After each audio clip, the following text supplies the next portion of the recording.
வாழ்க்கைக்கான வார்த்தை என்ற இந்த வலை ஒளிபரப்பிற்கு உங்களை வரவேற்கிறோம்.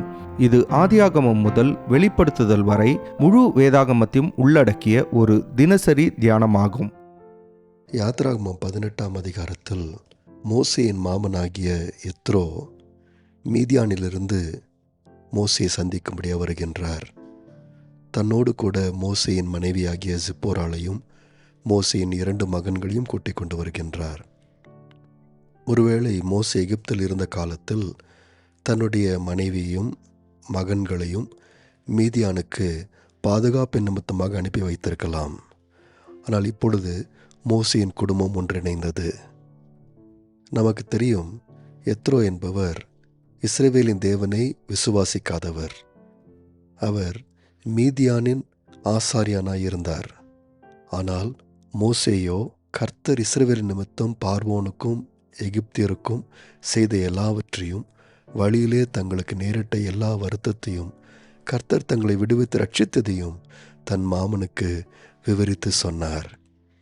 அதாவது, சிவந்த சமுத்திரத்தில் நடைபெற்ற காரியம், மாரா என்கின்ற கசப்பான தண்ணீர் இருந்த காரியம், ரெஃபதீமில் தண்ணீர் இல்லாத காரியம், அமலேக்கியர் தங்களை எப்படி கொள்ளையடிக்க முயற்சி செய்தார்கள் என்பதையும், கர்த்தர் இந்த எல்லா காரியங்களிலும் இருந்து இஸ்ரவேலை எப்படி விடுதலையாக்கினார் என்பதையும் மோசே சொல்லியிருக்கக்கூடும்.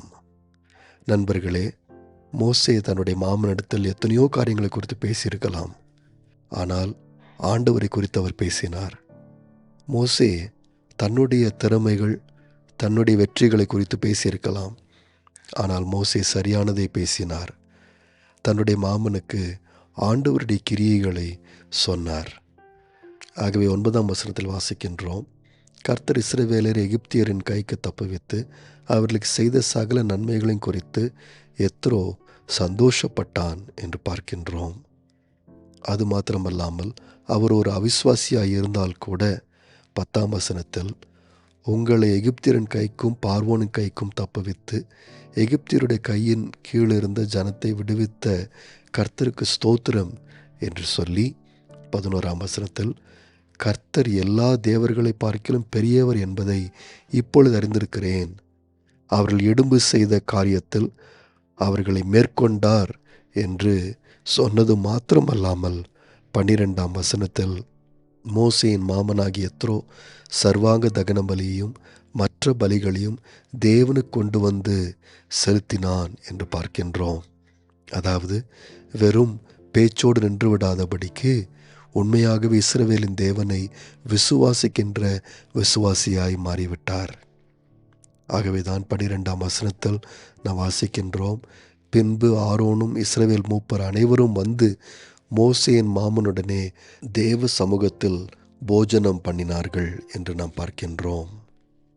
பாருங்கள், விசுவாசத்துக்குள்ளே வந்த இந்த புதிய விசுவாசிக்காக ஒரு மிகப்பெரிய கொண்டாட்டம் நடைபெற்றது. இதற்கெல்லாம் காரணம் மோசே ஆண்டவரை குறித்து தன்னுடைய மாமனுக்கு சொன்னதுதான்.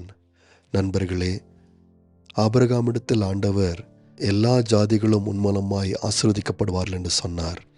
அதாவது, இஸ்ரவேல் மாத்திரம் ரட்சிக்கப்படுவதல்ல, இஸ்ரவேல் மற்றவர்களை தேவனிடத்தில் வழிநடத்தும் என்று சொன்னார்.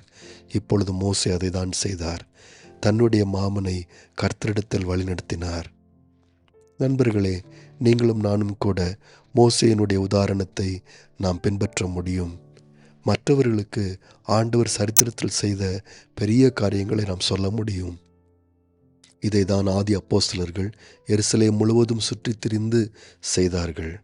ஒரே ஒரு காரியத்தை பேசினார்கள். ஆண்டவர் சரித்திரத்தில் செய்த மிகப்பெரிய காரியத்தை அவர்கள் சொன்னார்கள்.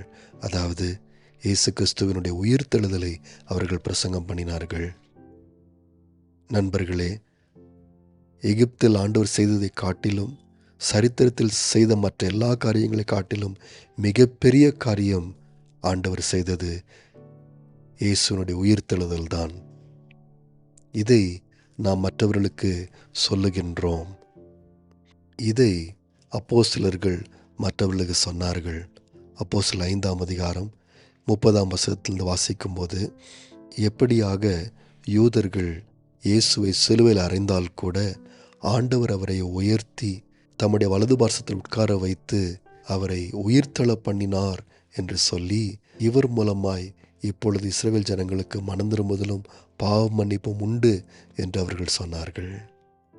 ஆனால் மோசே தன்னுடைய மாமனை ஆண்டவருக்கு வழிநடத்தியிருந்தாலும் ஒரு காரியத்தை அவர் சரியாக செய்யவில்லை. காலை முதல் மாலை வரைக்கும் தான் ஒருத்தனாகவே எல்லா மக்களுக்கும் ஆலோசனை கொடுத்து கொண்டிருந்தார். எத்ரோ இதை கண்டு மோசேயிடம், நீரும் உம்மோடு இருக்கிற ஜனங்களும் இப்படி செய்வீர்கள் என்று சொன்னால் தோய்ந்து போவீர்கள். இது உமக்கு மிகவும் பாரமான காரியம். நீர் ஒருவராய் அதை செய்ய உம்மால் கூடாது என்று ஆலோசனை கொடுத்தார். இதற்கு பதிலாக ஜனங்கள் எல்லாருக்குள்ளும் தேவனுக்கு பயந்தவர்களும் உண்மை உள்ளவர்களும் பொருளாசையை வெறுக்கிறவர்களுமாகிய திறமையுள்ள மனிதரை தெரிந்து கொண்டு அவர்களுக்கு கர்த்தருடைய கட்டளைகளையும் பிரமாணங்களையும் சொல்லிக் கொடுத்து அவர்களை உருவாக்கி உங்களுடைய வேலையை மற்றவர்களோடு பகிர்ந்து கொள்ளுங்கள் என்று சொல்லி மோசேயின் மாமன் மோசேக்கு ஆலோசனை கொடுத்தார்.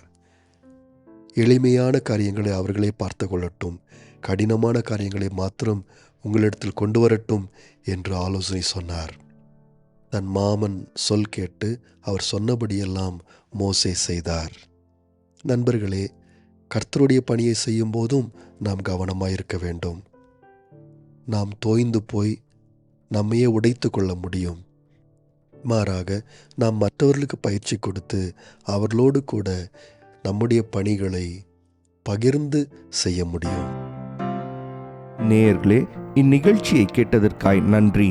மீண்டும் ஒரு புதிய அத்தியாயத்துடன் வாழ்க்கைக்கான வார்த்தையில் நாளை சந்திப்போம்.